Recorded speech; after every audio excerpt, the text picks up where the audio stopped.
video is for ages second year students, and this one is, I think, third chapter from contemporary political system. So first, this one is US dominance in world politics, how America is dominated in world politics from various angles. And here you remember one thing, that after the disintegration of Soviet Russia, there was two option whether world will move towards unipolar system or multipolar system, but ultimately world moved towards unipolar system. That means there is only one superpower who control the whole international politics, and that is why USA became the most dominant power in present world, and that's why US dominance is visible in each and every aspects of people's life. So in that particular chapter you will have to read at least as a short note also about first Gulf War. When first Gulf War took place, it took place in 1990, and how this war took place, that war is also known as Operation Desert Storm. So you remember this name also, sometime question may be there. Operation Desert Storm, that means Iraq actually attacked Kuwait, and Iraq established its hold in Kuwait. America asked Iraq to leave Kuwait, but Iraq did not pay heed to America's instruction. Ultimately, America attacked Iraq, and that way that Gulf War took place. So you study about that Gulf War or Operation Desert Storm. Then another thing happened in 2001 on 11 September. What happened? Two terrorist groups, mainly the Al Qaeda, they had actually attacked in New York two twin city or twin building of America, and that was actually the center of America's business. And ultimately that twin tower were totally destroyed, and the people of America never forget that incident. Actually, this is for the first time the terrorists directly attacked on American possession. Earlier, terrorist activities took place in other parts of the world, but America, for the first time, they actually came to know what terrorist attack was, and they became very much angry, very much annoyed with those terrorist group, and that is why they have started Operation Enduring Freedom, and that operation was started by George Bush. That means he asked all the countries of the world to join together and give a call for war against the terrorist group. That means the terrorism was declared for the first time as world problem or world phenomena. So, and in that way, through the Operation Enduring Freedom, he called all the states throughout the world to join together in the leadership of America to control the terrorist activities. So you study about that also. Then America also attacked Afghanistan, then Iraq in 2003, and that attack on Iraq was actually criticized by many people throughout the world, even the American people. So you studied about these things little bit. Then next one is what is hegemony. The hegemony means actually what? The total control or overall influence on other countries, and actually politics is nothing but struggle for power, and most of the countries, they are very much interested to increase their power from military standpoint, from economic standpoint, from political and cultural. They are not satisfied only by becoming militarily powerful or by increasing the military influence. They are interested to increase the influence from military point of view, from economic point of view, from political and cultural to other countries. So that type of tendency to influence other countries from this point of view, or making other countries depending on you from this point of view, may be regarded as hegemony. So USA also had done the same thing. They have established military hegemony or hegemony as hard power. Sometimes short question is also there. What do you mean by hegemony as hard power? Hegemony as hard power means to increase the military power, and US has established his hold as a as the topmost military power in the world. They have spent huge amount of money for their military preparation. There is no country which can match USA in regard to military what I can say preparedness.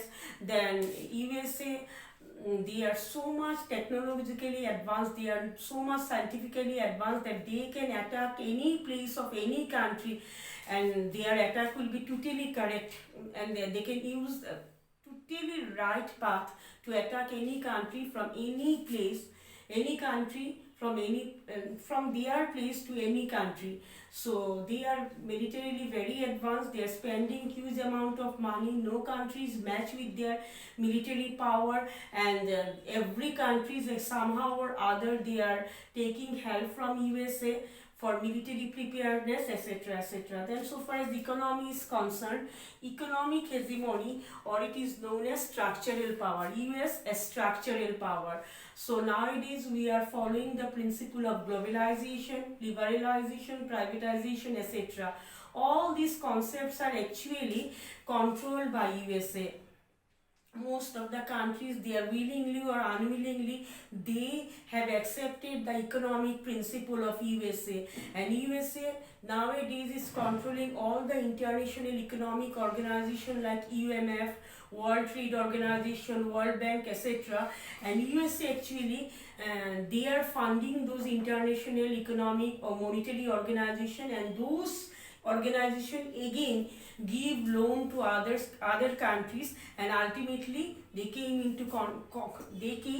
under the control of USA. So in that process, USA also nowadays become a very significant economic power, controlling the economy of whole world. Most of the countries, earlier some of the countries, they are following communist system, but after the disintegration of that system was also not prevailing. Now most of the countries are adopted that liberal economic system, either third world countries or even the developed countries.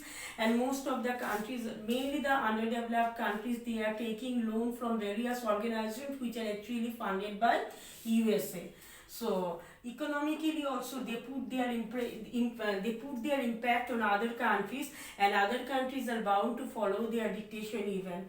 Then cultural and ideological hegemony, that is known as soft power.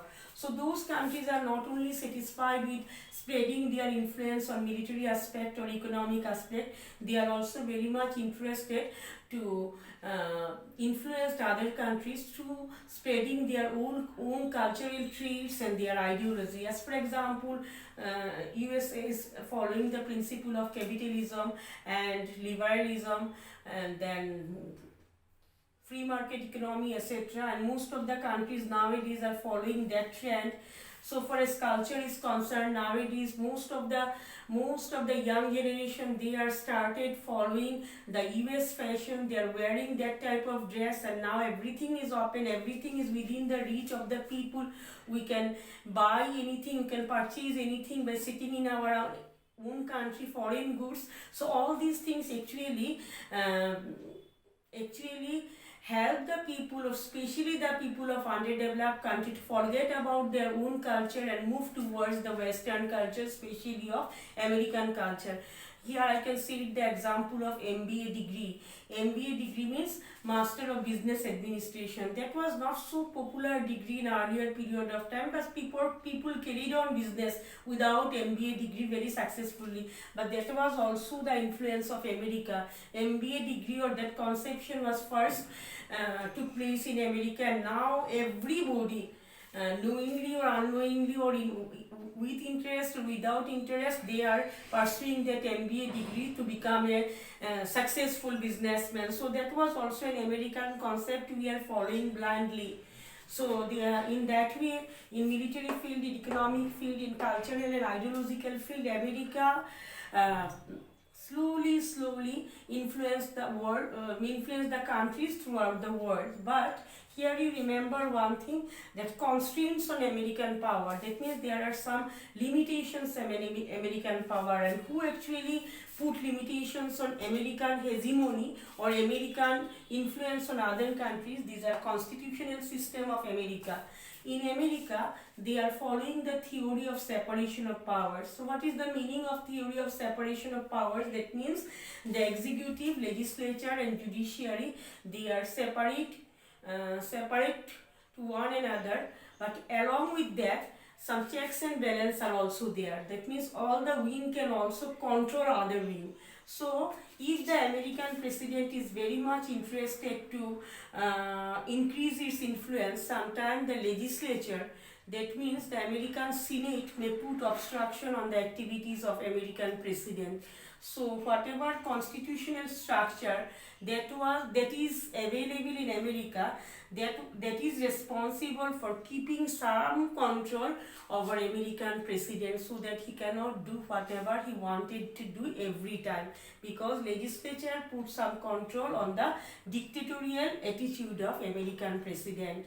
Then public opinion. American public opinion is very, what I can say, that they are very much vigilant, and their public opinion is very strong, and American people, they generally criticize the government through various media, and nowadays social media is also very strong.